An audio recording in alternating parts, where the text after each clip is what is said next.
कर देला। हमर नया नया गवाना, नया तकिया बिछवाना, नया चोली के खोली तू बनवला खेलवाना।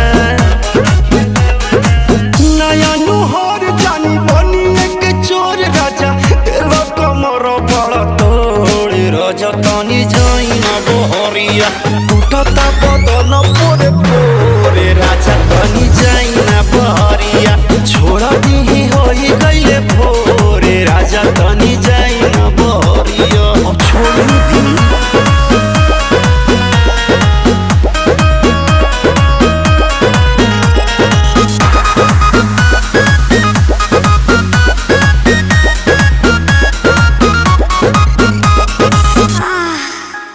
खाई गईला उठल लिया,